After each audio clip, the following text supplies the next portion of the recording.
Welcome back, everybody, to the Finders Flippers podcast. I am Wes from the Slim Flippers. Guys, you want to go ahead and introduce yourselves as well? Sure, I'm Stuart with Franklin Hill Ventures. And Johnny with Frizzy's Finds. Well, gentlemen, how has your week been so far? Go ahead, Johnny. Pretty uneventful. We went thrifting on Saturday, and then Sunday was kind of a rainy day, so we just kind of took that one off. Stuart? Let's see. Friday I smoked meat. And then Saturday I worked at my antique mall, and then Sunday I ate meat. How's that? So what kind of meat did you smoke, Stuart? Let's see. I smoked a round of bologna. Then I smoked a bunch of chicken thighs, and then I also smoked a bunch of bratwurst. So yeah, it was good. I've been eating bologna sandwiches ever since then for lunch and chicken thighs for dinner. Well, let's talk about your smoker. Where did you get your smoker from? Let's see. Where did I think I got it? I think I got it at Lowe's. Mine's one of the Pit Boss Pros. Like I looked at the Traeger, and this is smoking with Stuart hour here. I looked at both the Traeger and the Pit Boss. I tend to smoke a lot of meat when I do it, and the problem was, for the money, I could get about twice the size on the Pit Boss that I could on the Traeger, and it's done a really good job. I mean, it's taken me a while to get. I went from an offset wood smoker to a pellet smoker, and I love the convenience of the pellet smoker and being able to set the temperature, and not have to sit out there all day and babysit it and feed wood. But you do, I mean, in my opinion anyway, you lose a little bit of the smoke flavor that you get with the offset, but it still turns out really good. I mean, you get some smoke flavor, and there's some tricks you can do to amp it up. But yeah, it was. I can just basically turn it on, put it in there, and I don't even really have to check on it, except maybe every 5 or 6 hours, just to make sure that the pellet hopper's full. So. Did you enjoy that during the UT game? I did not enjoy anything at all about the UT game. I was trying to find my Gators hat before I came on, but I couldn't find it. I was gonna. That was terrible. I thought that topic was off limits for this show, but I know I'm outnumbered on this, but you know. Well, here I am, Pittsburgh Steelers, right there. Yeah. Last night we eked out a win over the Cleveland Browns, and bless that poor running back. I don't know if y'all saw the kid, Nick Chubb. Oh, yeah. Gurley? No, Nick Chubb. Oh, Chubb, yeah. Gurley's the other one from Florida, but yeah. I mean from Georgia, but yeah, he got hit by Minka Fitzpatrick last night, and you could hear him yelling.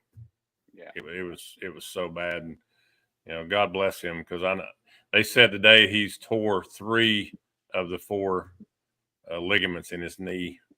Ooh. And he dislocated his kneecap. The only one he didn't tear was his ACL. But wow. MCL, all those, he got 3 of them. And of course, he did that Stuart a few years ago against UT. Yeah, I remember that. And they said part of the problem is he's got all this scar tissue and the cartilage in there, and it's I don't know. I feel really bad for the kid. I just think it's a bad deal for him. Oh, it was terrible. I mean, as soon as it happened, you saw the Pittsburgh players, and they were waving the medical staff onto the field. So you probably heard it when it happened, I guess. And you know, those guys, they all know each other. All those players from all those teams, they know each other. They're just like a big community. Yeah. And I think one of the neat things was when they were getting Chubb on the cart and taking him off, Pittsburgh started chanting his name, Chubb, Chubb, Chubb. So that's cool. You know, you kind of hate to see that happen, especially with the element of competition. You know, everybody's out there trying to make a living, and then they have something catastrophic like that happen. They, Minka Fitzpatrick ended up. I'm not sure if he has a concussion or not, but they said he was not doing well either. He was sick on the sidelines.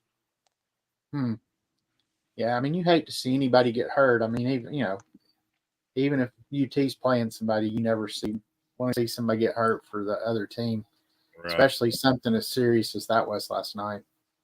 Yeah, that's scary. How So about you, what'd you do? I was going to tell you about my experience with my smoker. I actually built one from a 55-gallon drum. Oh, wow. And I put all the hardware in it and everything. And I used that thing for 6 or 7 years. Ended up, I was wanting to sell it. And this guy across the street had a smaller drum smoker. And he said, I never use it. He just gave it to me. So that's a good way to source, isn't it? There you go. It all comes back in. And pulling it all back around. So, this weekend I went to 3 yard sales and bought maybe 2 things. I feel like I'm in this rut. I can't get out of it. I don't know if I'm actively really trying to get out of it so much. It's I don't know. You're back to work, man. That's tough. That's true. That is very tough. Yeah, I mean, this was one of the best yard selling weekends I've had in a while. I mean, and with that being said, it's not like I hit any big home runs, but I did buy quite a few things, especially on Friday. I mean, I went out Friday morning, and there were a couple of neighborhood yard sales this last weekend, and then I went Saturday morning on the way to Granny's Attic in Clinton, where I worked Saturday, and there was, of course, the weekend I have to work at Granny's. I mean, there are literally like 8 neighborhood yard sales on Saturday, so I couldn't go to as many as I wanted to, but I ended up getting a few things. So I've already got most of it listed, and I don't think I've sold any of the stuff I bought this weekend yet, but it's out there and available. Yeah, I picked up a pair of golf shoes for $1 that sold for $35 this morning. So that was a good flip. Awesome. Quick flip and good. Yeah, I mean, anytime you can turn it that quick. Yeah, and I think like knowing, because we do a lot of clothes, so knowing that we're going into a season change, like anything that hints of summer, we're just like looking at what they're selling for, going below it, and just trying to get it out. Well, Stuart, you had just mentioned this. How and going back to work. Actually, Johnny, you mentioned it. Going back to work. Let's jump into the part-timer, full-timer thing again. I want to kind of cover that because it does get tough. Yeah. I went from this summertime,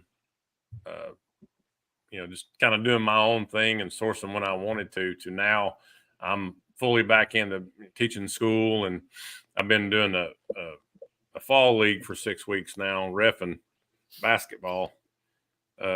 That's ended, but the season's going to pick up here in about 4 or 5 weeks. So how do you balance yours, Johnny? I know we had talked off screen about that, but yeah, I mean, kind of dive into how you balance it. Yeah, it's been tough. I pre-pandemic, I was already working remote, so I was kind of used to that remote lifestyle. And then obviously full swing pandemic, and then, which it gave you a little bit more time, right? When you're kind of stuck in an office or you're in school, even in between classes, like you can't leave, when it's downtime.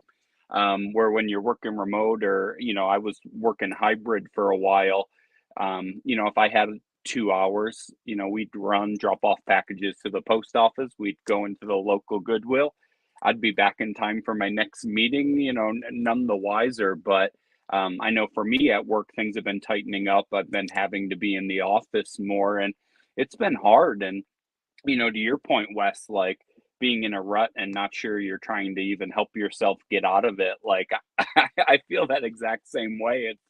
It's weird because you love it, but there's still a job element to it, even if you love it, because you have to post every day. If you're trying to put out content, you got to put out content, multiple times a week. But like you get home and you're done, right? You're done for the day. But your 5 to 9 takes a hit. And I'll tell you, man, it's been hard. I've been probably right there with you, just kind of feeling that rut a little bit. And, thankfully, for me, and I know you, we have help, right? We're kind of a team in our house, but I'm definitely not holding up my end of the bargain. I know that for sure. Well, that's definitely how I feel. I don't feel like I'm holding up my end of the bargain. My wife is continuing to, get great sales and everything, and mine have dipped because I'm not putting in the work that I should be, but because I just don't have the time. Yeah. And of course, I'm obviously my number one priority is my teaching job. Yeah. But I think the fall league kind of got me down because I was reffing 3 games every Tuesday and every Thursday night. So I'm putting in 6 games a week for 6 weeks, and it runs you in the ground. And it's got me concerned now for this basketball season. I think some But of it though is you got to adjust to that schedule again, right? Like right, you're kind of going through a transition a little bit. It right. might take a couple weeks, and then like, okay, listen, I don't have as many opportunities, but I'm going to take advantage of those opportunities I have. But have you, Johnny, though, have you felt that tug, like you just don't feel like you're swinging the weight with your wife? I mean, Yeah. you know what I'm talking about. You're just like, I'm trying to help. I'm doing everything I can. It's just I'm just not. So whether or not she was the one filming content or I was filming content, like I was editing and putting the content together. So like all the shorts, the YouTube videos, like 90% of that, like I was doing. And now, I don't know, we haven't put a short out in a week, right? Like it's just, it's always like more, and it's tough, man.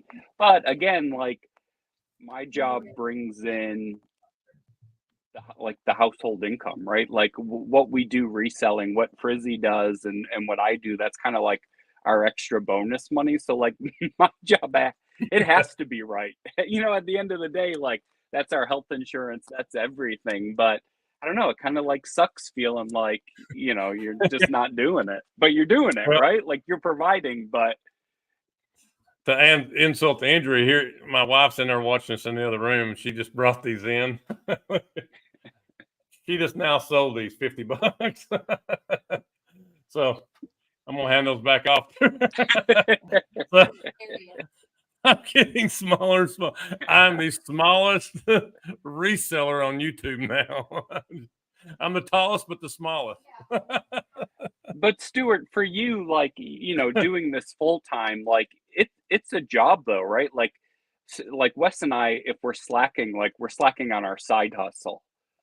But like, what is that just reselling like as your life? Like there's a difference between just fun side hustle thing and like, no, I like need water and electricity. Yeah, I mean, absolutely. And I've been full time on the reselling side since September of 21. And I mean, I always tell people that really before I went full time reselling, it was really like I had 2 full time jobs because I still worked. I was putting in 6 to 8 hours most days on the reselling side too. When I'd get home from work or, in the morning or just during lunch or whenever I was doing it. So, and of course, once I made that decision to go full time, once you get that seed in your brain, I mean, it's hard to get out of your head, that you're going to give that a try. And so, I mean, I saved a lot of money through a program they had where I worked. And so, was able to leave there with a pretty good amount of cash built up to help me get through that first year as I was trying to build up the business. And I mean, just like you, Johnny, I was fortunate. Looks like we lost Johnny, but I was fortunate that, um, I mean, I've been working remote since before working remote was a thing, really. I mean, I started working remote probably in around 2000. Well, working pretty much full time remote in around 2006. I mean, that's when I moved from Nashville to Knoxville, but I was still working for the company in Nashville. So I've always had a lot of flexibility in my schedule, but I've always been very self motivated and work well without really any supervision or anything like that, which I mean that translates well into becoming a full-time reseller because there's obviously a ton of distractions out there. When you're home by yourself, there's nobody watching over you. There's temptations to, go watch TV or, go outside and hang out or eat or whatever. Eating's probably the biggest temptation that I have to, to try to stay away from, because I tend to eat when I get bored sometime. But one of the biggest stumbling blocks, I think, to a lot of people when they go full time, and you kind of mentioned it, Johnny, you have the insurance for your family. I was fortunate in that, I worked in Chattanooga, even in Erlanger Hospital, and we lived here. So we were originally under my insurance at Erlanger. The problem was, if you didn't go to things in Chattanooga, like co-pays and everything else was a lot more expensive. So even before I went full time, we switched over to Amy's insurance. So I was already on her insurance when I decided to leave Erlanger and go full time reselling. So that's one part that, was taken care of, which I know, like if you're both, if both spouses are reselling or you were the main insurance and the other spouse doesn't have it, that can be a really expensive part of going full time. So, I'm 3 years into the full time? Yeah, 3 years this year, basically. Or is it 2 years? Yeah, 21 I left. So 2 years is how far I'm into it now. I'm just starting my third year. And, I've grown every year. I still don't feel like I'm anywhere close to where I want to be or really need to be, because, it's one thing to replace my income from my last job, but then you've also got to think about, I was contributing a lot to a 401k when I was working a office job, just in general, you're having employee matching, you have a lot of built-in savings that's hard to replicate as a reseller. So, kind of stage one's just trying to replace your income. And then, the next stage will be getting that income replaced, then being able to continue to save. And I have a pretty good amount built up in 401ks for all my from all my jobs. So, it's not like, I don't have any savings in the bank fall back on, when I do decide to retire. And, who knows? I mean, the good thing about reselling is that, at least to this point too, a little over 2 years in, I still don't feel like it's a job. So from that standpoint, it's fun. I enjoy it. So I feel like it's something that I can continue to do, even past what would be a normal retirement age, past 62, past 65, whatever age I was going to retire originally. So the good thing is you can have that revenue coming in to help supplement, like Social Security or whatever. I mean, my goal would be to try to keep from drawing Social Security at least till 65 by, continuing to resell on past 62. But the other thing I've been fortunate with is that I've tried to add a new revenue stream every year. That's kind of my goal. So, I start out with just like selling mainly on eBay, or right before I went full time, I started using List Perfectly and really branched out to a lot of other platforms. And that increased my revenue exponentially just from the pure reselling standpoint. And then I added in Whatnot, and, Whatnot was a really big bump in revenue last year. And then, towards the end of last year into this year, I've started doing some IT consulting. So I've almost flipped it around, where previously, I had my full-time job and did reselling as my part-time income. Now I try to make, I get most of my income from reselling, but I'm supplementing it with IT consulting for hospitals, which is nice because, it's not just the money coming in. It's just a nice change of pace. Kind of helps use that, part of your brain you probably don't use in reselling, because a lot of the reselling stuff is pretty tedious, just monotonous. You're listing and it's, you get in a groove and you're not having to think a whole lot. So from that standpoint, it's really been a godsend, both from the, the extra money part's really nice, but also just to kind of break up my day. And I usually do anywhere between 3 to 8 hours a week on that. So, but yeah, it is definitely tough. You're only as good as what you found yesterday. So it's something that makes sourcing a lot more stressful. And, and especially when you're not selling a lot of consumables or, things that you can just, replace. I don't hardly sell anything that has multiple quantities.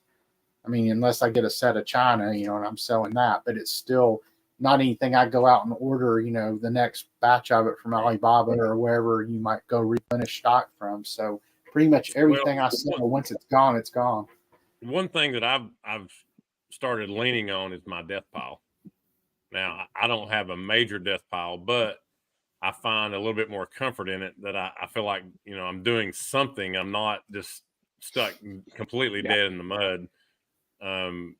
I listed, I think it was probably 18 things Saturday out of my death pile. So I'm pretty excited about that. So I'm always trying to focus and get at least something and make something out of nothing, so to speak. But boy, it's been very frustrating this last several weeks. I will admit it's been very frustrating. Johnny, I don't know how you feel. I have a feeling though you're right there with me. Yeah, for sure. But if you think about it, there's a lot of people who just source all summer and then use everything that they purchased all summer long to, get up and get posted. But like, as we all know, sourcing's the fun part, right? Like, no Yeah. one's like, yeah, I can't wait to just list forever. You want to go out there and source. So it's just, I don't know, we started doing this last January. So this is, our second real full year of doing it. And I think we're just kind of figuring it all out. Like Frizzy's getting really, really good at it. And I don't want to fall too far behind, right? Well, see, that's what I feel like I'm doing.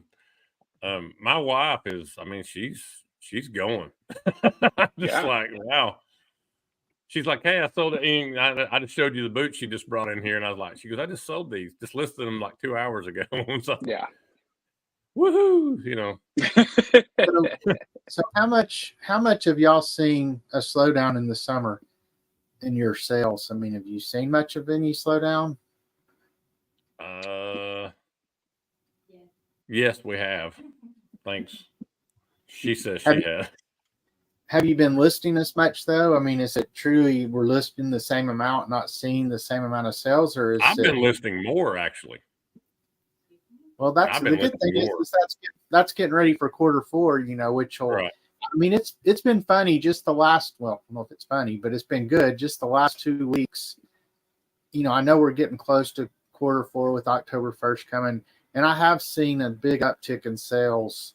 Now, I've really made a concerted effort to start listing more too over the last month. I mean, for as long as I've been full time, I mean, I never really got. I think I was at about 850 listings when I went full time, and I would hover between 850 and 900. I mean, and I know just having listings doesn't necessarily lead to sales, Yeah. but I've really made a big effort to like get more into my online stores to try to just take the next step into like the next revenue, I guess, level. And now I'm at like 1026, and I've started charting like how many I list each day, how many I sell each day, and there definitely seems to be a correlation between how much you list, and I don't know if it's as much how many things you have listed or just how much you're listing each day, Yeah. but pretty consistently now I've been tracking it for almost 2 months now, and pretty consistently I've been selling anywhere between 65 to 75% of the number that I list, the same number, 65 to 75% of that number in sales. Now, the revenue obviously varies each day depending on how expensive the items I sell are, but it's been pretty interesting to see that, and it's really helped motivate me to keep listing too. We noticed last week we had to cancel 2 orders that had sold on Poshmark that we didn't take down. And ever since we've done that, our sales have died. I mean, it has been about a week and a half of just crickets. I mean, we'll sell, I don't know, maybe 5 or 6 things a day, a little more on the weekend. And I don't know, I think we have like 2 or 3 sales today. It's just, but we call it eBay's mad at us. So whenever we have to cancel an order, we're like, eBay's mad at us. So eBay is currently mad at us. And don't that just drive you crazy too? Because you're like, I know I put that here, and you cannot find that item. You've seen it. I mean, Yeah. I think I've got probably 3 things that I've I've lost that I was unable to find. Yeah. Like we canceled something on Poshmark the other day, which one of the things I do like about Poshmark, they're a little bit more forgiving if you have to cancel orders or anything like that. But we sold a pair of shoes that we sold on eBay in 2022 and it just never took down and just happened to sell randomly. And you're like, are you kidding me? Like we wouldn't even buy those shoes now knowing what we know, and we're catching slack for it a year and a half later. I think that's part of mine too. The sourcing problem that I'm having is I'm just being more pickier. I just I'm not buying things that's going to fill up these tubs out here. Yeah. I think that's what's happened to me. I'm just listening to all these different resellers that I've been able to talk with and learn things. I'm walking away from stuff that, a year ago, I'm like, oh yeah, and I really think that's my problem. I'm trying to figure it out, but I'll pick up an item here or there and that's about it.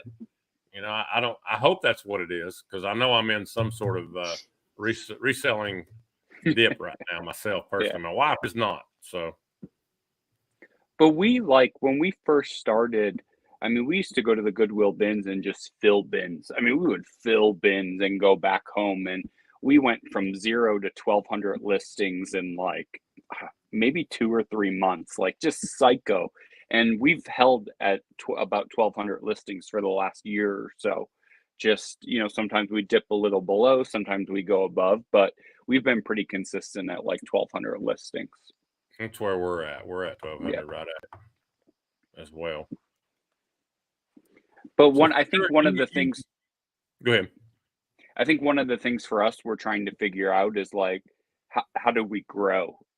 Like, from a sales standpoint, right? Like, I mean, I'd rather sell 100 things for $1,000 than 1,000 things for $100 or, whatever. But I think the tricky part for us is like, we don't know how we can possibly source more without lowering the bar, which is not what you want to do, because we're not buying pallets, we're not LLC, so we're not licensing from vendors and stuff like that. And so I think that's kind of been our crossroads. Stuart, you want to give us part-timers any words of wisdom? I don't know that I really have any words of wisdom per se. I mean, my models, I mean, just selling the types of things that I sell, I just try to have a good mix of lower priced items and higher priced items. I mean, because, I sell a lot of flatware, really easy to list, really easy to ship. But, for, 4 Explorer spoons, it's usually somewhere between $16 and $30, just depending on the pattern. So, not a real high dollar item, but not a lot of time involved either. I mean, I just have using List Perfectly to do all my listings. I have templates set up for flatware, and I can get that stuff loaded really quick. Then, obviously real easy to pack because it can't break or anything.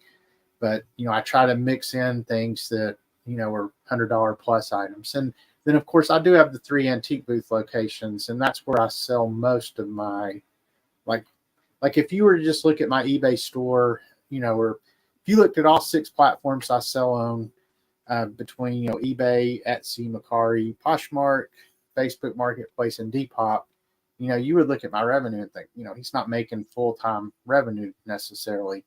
But, a lot of my higher dollar items run through my antique malls. And, so I have that outlet. And I mean, some of it's stuff I could list online, but especially like larger breakables, I wouldn't have a problem packaging up and ship them.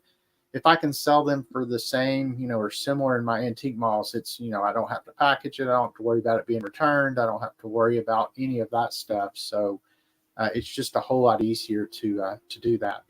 So, when I'm sourcing, I'm always sourcing with like one eye for stuff for the booth and the other eye for stuff to put online. And I don't really have hard and fast rules. It's just, sometimes it's just kind of a gut feeling. Hey, I think I might get a little more for this on one of the online platforms. Other times it's like, hey, I just, I need something like this in my booth because it's going to bring people in. So, But yeah, it does make it a little easier when you have the different, the different outlets you can put stuff. Hey, welcome in, Harry Humson. Thanks for stopping by. Yeah, and you're like me, mostly antiques and vintage. So, Stuart, do your antique booths, do they, obviously you pay, like a monthly rent, and then do they take a percentage of what you sell, or how does that work? yeah, and all three of the ones I'm in are very similar. I'm in one in Clinton, Granny's Attic, and then two in Knoxville, Bearden Antique Mall and Weston Antiques. And yeah, they all have a monthly rent, and then they all take 10% of your gross revenue, basically. So, Is that pretty standard?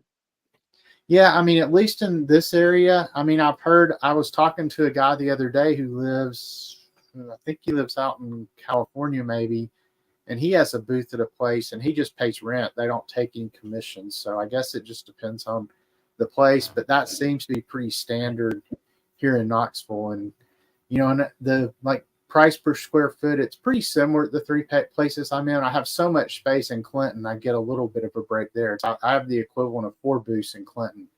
Oh, wow. Hey, Rachel's flipping in East Tennessee. Welcome in. Yeah, well, hello, Rachel. Thank you for joining us this evening. It's neat though, looking at us three here. I think Johnny and I are more similar in what we're doing, and Stuart, you're obviously on the antique side of it. I like that dynamic because there's different things you can. I'm honestly thinking about things that you source now, Stuart, when I'm out looking that I would have never even thought about. Now I'm probably not going to pick up most of the stuff that you do, but it's interesting when you're out and you're looking at things when you're at these places to source. You take a different a different approach to it, and that's been helpful too. But I also think it's a double-edged sword because it's shutting me down. I'm in a kryptonite state of mind. Now, you and Johnny are selling similar items, right? I mean, y'all are doing what, hats and shoes, and clothes, things that he don't wear. Yeah. I sent him a short video this week. Oh yeah, I forgot Johnny was supposed to wear a thrifted shirt today. Is that thrifted, Johnny? Sure. Yeah. Yeah. Come on. I don't know, guys. Can't do it. And I do mostly antiques and vintage, but I mean, I've got a few things listed that don't fall in the antique and vintage category, primarily online. I mean, most everything in my booths would be antique and vintage with a few exceptions. Like out in Clinton, I sell a lot of band t-shirts, whether they're old or not, just because they sell really well there. I can find them at the thrift shop. It can be a modern day Guns N' Roses t-shirt, but it'll still sell for $16 at the booth. So I pick those up. I used to actually do more liquidation type stuff back when I guess liquidation.com's still around, but back before all the bin stores opened. And, now I feel like that the bin stores catch a lot of the stuff that individuals could get through your liquidation.com sites. I mean, a good example is my brother. He did full-time reselling for 5 years, and his whole bread and butter was pretty much video games and DVDs. He got big enough, he bought a warehouse, and then he had a disc resurfacer, and he was buying probably 8 to 10 pallets a week from liquidation.com, Wow. which were primarily Amazon returns. I mean, pretty much any DVD or video game lot that came up, he would win it. I mean, he would, sometimes you had to pay a little more, sometimes you get lucky and get them for less. But, what ended up happening with him, and the reason he ended up eventually having to go back out into the real world, was he had pretty much all his eggs in that basket of video games and DVDs. He sold a few other things, but I mean, that was probably 95% of his income. And he was doing well into the 6 figures just doing those two things. But at some point, liquidation.com, they quit having media specific lots. They would throw a little bit of media in with the electronics and stuff. But what he thinks is most of that stuff started going to your Ollie's and your bargain hunts and bin stores and, all those things that have opened up since then. And you just can't find those kind of things as an individual anymore. And I mean, it killed him. I mean, he, eventually, he still resells for a hobby.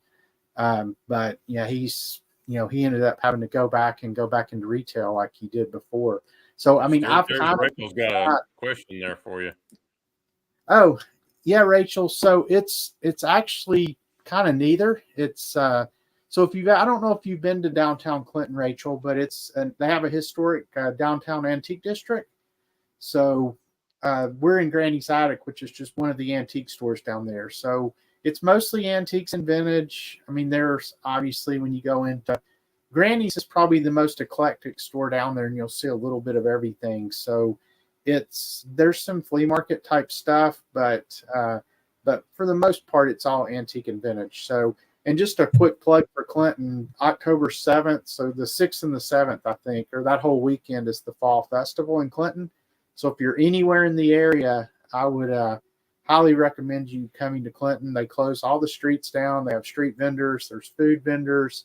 All the stores in town will be running sales. And there's probably 8 to 12 antique malls, all within walking distance. So you can go make a whole day of it. I think they even have a beer garden. So, so it's not too far from you, Rachel. So I would, if you can make it down to the Fall Festival and come into Granny's, I'll be working that day. So come in and say hello. But yeah, the last thing I'll say, I use what happened to my brother as kind of a warning for me. I've tried not to, I do specialize kind of in antique and vintage, but the good thing is there's so many, subcategories under that I don't feel like I'll ever have, if one bucket were to dry up, I still have 20 other buckets that I can pull out of. I like what Harry said right here. He said it's a side gig and he likes doing it, Well, yeah, and that's exactly. That's me for sure. Well, and that was me for, 20 years. It was my hobby and I loved it. And I still, it still feels just the same. It doesn't feel like a job. And I think the day it starts feeling like a job is the day I just need to go back and make more money working in the corporate world. Because, I'm certainly not making the money that I was making when I was working, in hospitals. So, if reselling ever feels like a job, then why are you doing it? That's my opinion. What about you, Johnny? Does it feel like a job now that we're not sourcing very well and we're not pulling our weight? No, and I say that only because I have a job and that feels like a job. So a lot of like Frizzy, going out and doing her shopping and stuff, that's just pure jealousy at this point, right? Like I wish that's what I was out there doing, but no, but it's still, I guess it feels a little bit more like a job than maybe just like a side funsy kind of thing. Because you do thankfully, like to Stuart's point, like thankfully it does feel fun, most of the time because it's a lot of work. There's parts of what we do reselling that is a lot more work than my 9 to 5 job is. Right. Well, I completely agree with you. I, when you first come into it, you don't know what you don't know. That's just, but now that I'm a little over a year now, I really start to see some trends and some things, and I've listened quite a bit, and I think that's where I'm frustrated at, because you hear people say, get out there and source, get out there and, and list those things. And I've just turned to my death pile, honestly. Mm-hmm. And when I was talking with Death Pile Picker the other day, he was talking about how enormous his death pile is. I think I feel fortunate that mine is not that big. But at the same time, I still see my wife moving and shaking, and she works a full-time job too. Mm-hmm. She doesn't go and ref like I do and have these extra jobs that I do either. But for me, she's putting on a show. I'm very proud of her for doing it. Stuart, for you, is it more important to move things quickly or get top dollar or a little bit of both? Like, I know for me, like there's some things where if I know I only paid $1 or 2 for it, I might take that low ball offer and move it versus if I have more invested into it. But sometimes I feel like I should just be moving everything. Yeah, I mean it's kind of a combination of both. I mean, I typically try to list things, on the high end of what my research has shown it'll sell for at first, and um, and then over time, I don't usually go down. I usually don't go in lower prices per se, but I'm more willing to take a lower offer, send out. I mean, I send out a lot of offers on eBay, and I make a whole bunch of sales that way. And if something's been out there for a while, I may offer 25-30% versus kind of my standards more like 10 to 15% when something's just been out there. So, um, but I mean, I sell a ton of stuff that's in even as low as like $8 to, $30. And then, mix in, some $100, 75, 100, 150, up into the, $200, $300 range at the booth a lot of times. I mean, I think my best sell this last week, and it's always fun when you sell something you forgot you had. I've had this mid-century modern bedroom set that we bought at an auction. I mean, like forever ago. It was at one of the auctions that's not even around anymore, so I'm not sure exactly how long we'd had it. But we took it out to Beard Antique Mall, and we sold every piece except for the bed. I mean, in general, bed frames are tougher sell than dressers and wardrobes and chest of drawers and things like that. So we'd sold all the other pieces, and we'd just taken the bed upstairs at Beard, and that's kind of a free area where people can put stuff up there. And it just got shoved in a corner, and I was looking through my book when I went there the other day. I was like, Julie, what's this bed frame? I don't even remember having one. She goes, well, I'd forgotten you had it too. It was part of that mid-century modern bedroom set. I'm like, cool. Yeah, it's like I've had a $150 bill sitting upstairs. So I didn't even know it. Wes, do you send a lot of offers out? Every day. Yeah. And I have no qualms not. I send them out all the time. Especially when you get in the lull, like you and your wife have been in here in the last week and a half. Yep. I mean, you just want to move things, yep. And when you finally get that sale like these boots, I know my wife is excited. She's stoked about that. When you get those sales, you get that little adrenaline rush, and you're like, okay, here we go. And then, but yeah, I send offers whenever I can for sure. Yeah. And that's why, like, I think sometimes, like, especially when sales, like, there's offers where if we're just killing it and things are selling, like, I'm countering. But like when we're in these funks like this, like anybody watching, feel free to send us any lowball offer because we'll probably take it right now. Probably going to take it. Probably going to take it. But for us, I think a lot of it just depends on like how things are going, and it's slow right now. So we've taken some things where we're like, we just need to win. We just need to get on the board. And that's the thing that I feel like I got to get on the board. Mm-hmm. There's not much counter offers from me. Yeah. I'm like, that's pretty reasonable. I think I like that. I mean, it's definitely good that quarter four is coming up, and especially for the types of stuff y'all sell. I think antiques. I think quarter four helps, but I do think antiques tend to be more consistent year round.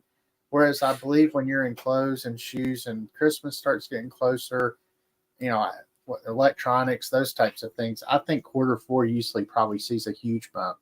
I definitely see a bump, but it's not, it's not as extreme, I feel, as other people. Although I will say I'm so looking forward to October getting here because I'm hoping to really kick off quarter four good because we have the fall festival, which is, that's a make or break weekend at Granny's in Clinton. You can't overstate how many people are going to be there. And literally, usually the whole mall that weekend will do like 10 times what you do in a normal weekend. So, and that kind of translates down to the booths as well. And then Amy, the same weekend as the fall festival, she's doing a festival at the Lucky Dog Farm out in Powell here in Knoxville, and she's selling our Franklin Hill Farms pickles, butters, preserves, and salsas at that. it's a thing we had done last year and we did really well at it, but it just happened to be the same weekend as the fall festival. So Amy will be out there hustling our Franklin Hill Farms products at that. So when do you have time to put that stuff together, Stuart? Your farm products, because you sound like you're a very busy individual. And I just sit here and think about farm stuff now. It's just like, woo. I get all my mason jars out up there in my pressure cooker. No, we don't actually make it. We private label it. It comes from up in Amish country, and it is so good. My challenge is not to eat all my profits. I mean, there's some of that stuff that's just absolutely incredible. And in the way, just a side note, the way we got into that, we were up in Sevierville, and and you go in all this. I mean, it's not just Sevierville, but pretty much anywhere you go in these little gift shops or theme parks or whatever, and they always have their private labels, pickles or whatever. And I told Amy, I said, I wonder if that's something we could sell out of our antique booths. There's nobody else doing that in any of the antique booths. So I just started researching, private labeling, contacted a couple of companies, and ended up going with this one that was up in the Amish area of Pennsylvania. And, they helped us design the label and everything. And it's really taken off. The biggest surprise to me has been how much I sell on Whatnot. I never intended to sell it on Whatnot, but I gave away a jar one time, and that just kind of started a snowball. And now we sell so much of that stuff over on Whatnot. And the new shipping model they implemented's really helped a lot with, people's shipping costs. Because it used to be, I never thought anybody'd buy it because the shipping was so high. But now that they've got a new model over there, you can actually get 2 jars shipped for $8.35, which isn't too bad. So, we're talking the other day about how you go and you look at pictures and things that you wished you still had.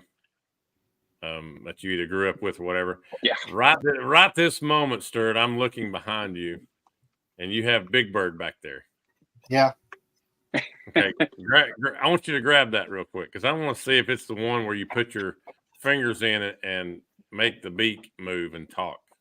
No, this is the one that's got the cassette tape in his butt, but it didn't work. I bought it at a thrift shop, and it didn't work. I never could get the batteries to, it wouldn't play. I don't know if it's, what needs to be done. So anyway, he's just become my companion here in the office. So when I grew up, I had one though. You could, hello, Marketplace Boutique. Thanks for joining us this evening. I had one when I was growing up, you stick your fingers in like this, and you could make him talk by working. Oh yeah, I remember that. In the back of his head. So when I saw that, I thought, wow. So what's the one toy that you had growing up that you still wish you had, or that, I don't know, either because it was your favorite or because it'd be worth a lot of money now? Because it was my favorite, Stretch Armstrong. Oh yeah, I remember those. And then if they ever broke, that gel got all over the place. Well, mine ended up bleeding out in my next door neighbor's garage. My friend of mine, we both had one, and so we decided that we wanted to see what was inside of it, and we took some scissors to it, unfortunately, and not good. He got in some big trouble. We had to clean all that whole garage. Was it red or was it green? It's red. Yeah, it was red. It was like a gel inside. It oozed out everywhere. And of course, I went home crying. I've lost my Stretch Armstrong. Now, did you have didn't Stretch Armstrong have a dog? If he did, I didn't have it. I don't remember that. Pretty sure he did. Of course, this is all before Johnny's time, probably. Yeah. Yeah, I thought he was like a moment for me personally. Yeah, sorry, Johnny. We're speaking way ahead of you on the. I thought it was beads. No. Oh, that'd be awesome to find again, Marketplace. Yeah. They had if anybody has a Stretch Armstrong, it's got the red gel in it. If it's nice and squishy. Do you know it's red gel? Do you know it's red gel without it being open? No. No. No, that's the kicker. You're not gonna know. Yeah, of course. The Yeah. thing that my brothers, of course, I had two brothers, so we had no girls' toys in the house. It was all, all boys' toys. And we had the big, back when the GI Joes were, this tall, and they had the real Right. hair and beards and stuff. And I can remember we had this. My youngest brother, he was 6 years younger than me, so it was me then 3 years younger than John was 6. So he had some little riding toy that had a little compartment in the back, and I remember we'd always put the GI Joes in there and roll it down this big hill, and it'd start tumbling, and then we'd always think it was cool to look to see what positions they were in Right. by the time they got to the bottom of the hill. Things that boys do when they're kids. Well, my friend also had one of those round pools on his back porch, and so we were going to go eat lunch one day, and we sent our GI Joes, and like you said, they were really big GI Joes. He was a redhead with a beard. I wanted mine to do a deep sea dive, so I took a brick and I laid it on top of him.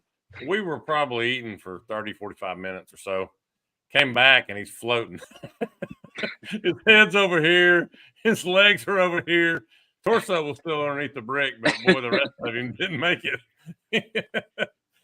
So I lost a lot of toys at my friend's house now. I just realized. Now you were all boys in your family too, weren't you, Wes? Or did you have a sister? Yeah. No, there was just 5 boys. Yes, 5 boys. I bet y'all's grocery bills were a little high. Well, if you remember the Kroger over there on Chapman Highway. Yeah. My dad was a business manager at Baptist Hospital for years. And I remember we'd go there every Sunday afternoon, and I'm not kidding, we would walk out of that place with 7 carts of groceries. Wow. 5 gallons of milk. I don't know how my dad did it. I mean, I know how he did it. He worked 3 and 4 jobs at a time.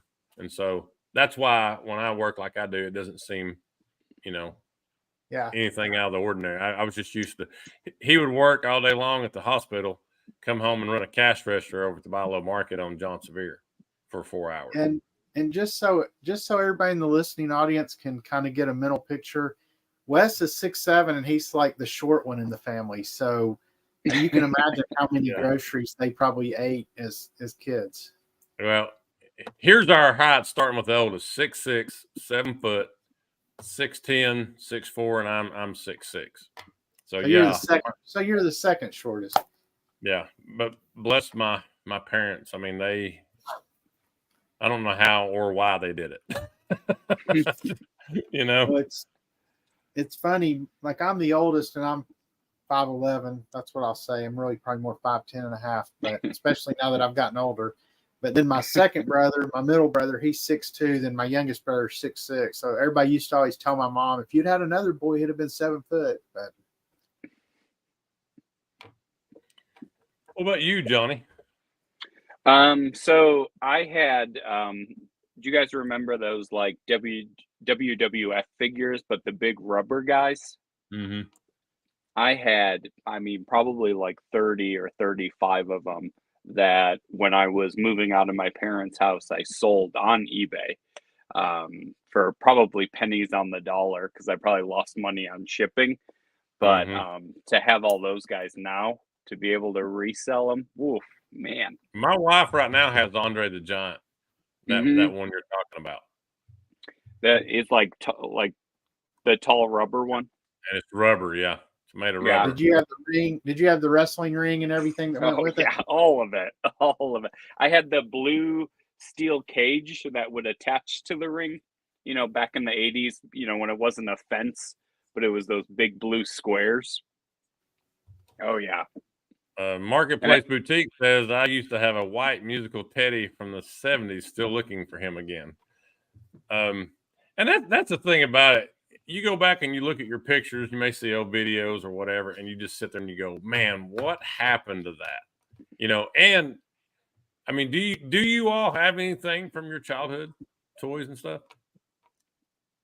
About the only thing I have still, I don't know if do you remember the Status Pro Sports Illustrated games? They had like Status Pro baseball and football. Vaguely. They were simulations, so I still have my Status Pro baseball, and they sell for a lot on eBay, but I won't sell that.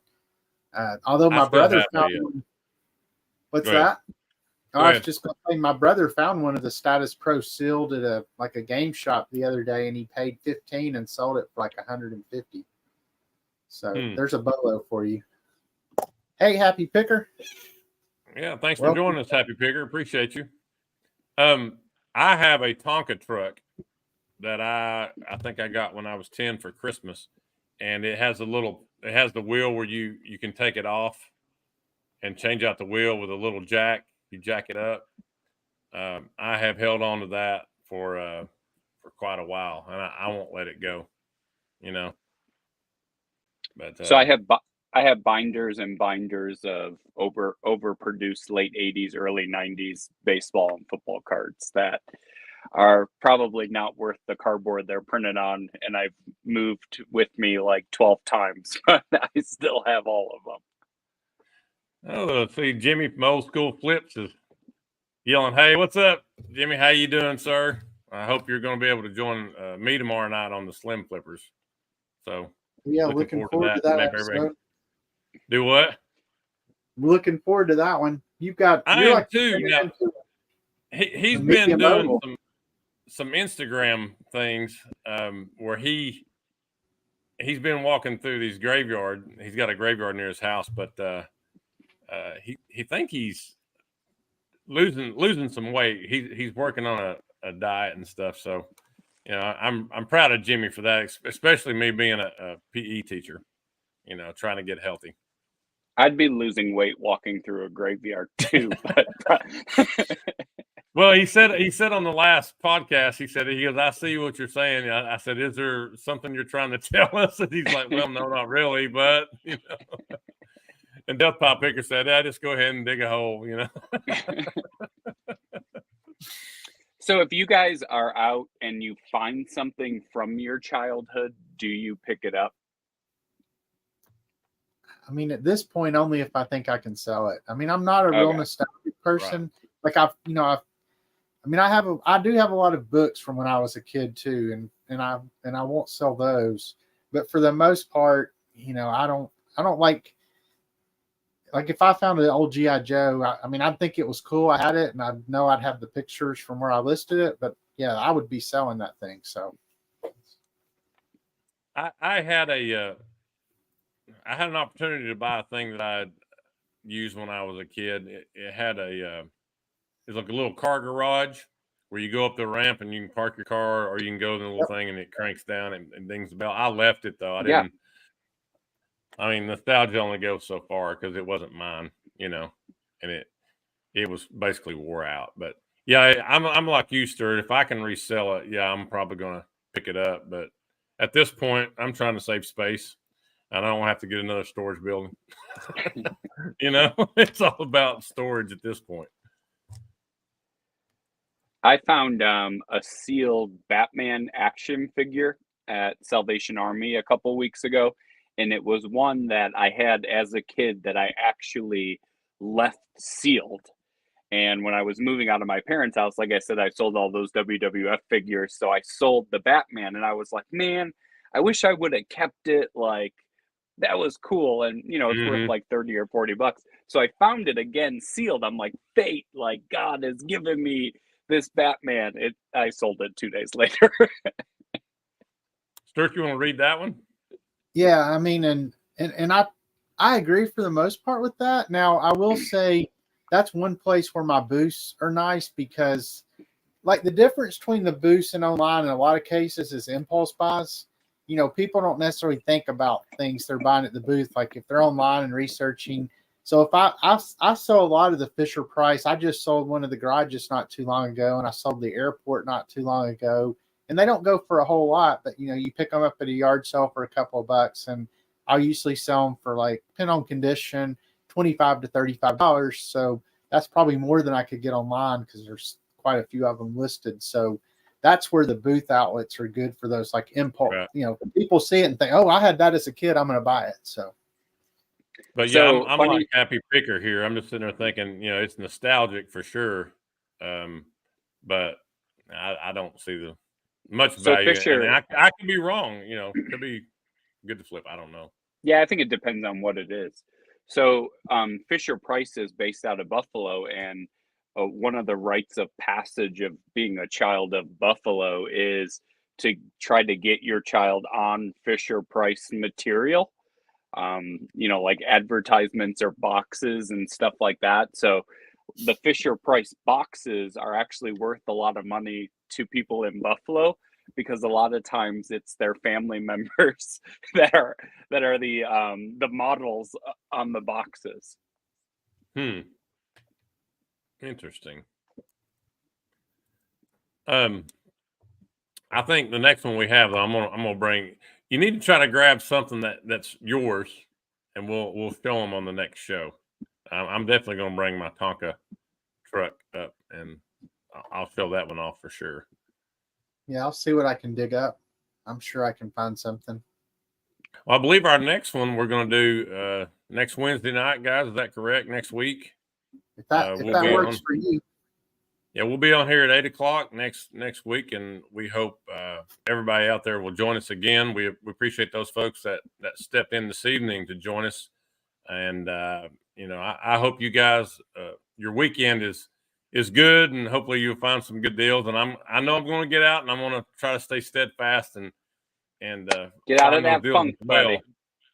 But we'll see what happens. Get out of that funk.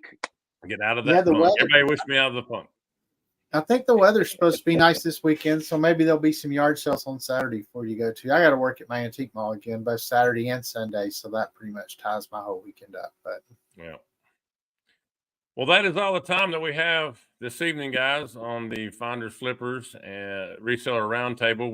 We hope everybody's enjoyed it. Thanks again, everybody, for joining us and people that have commented on our stream here.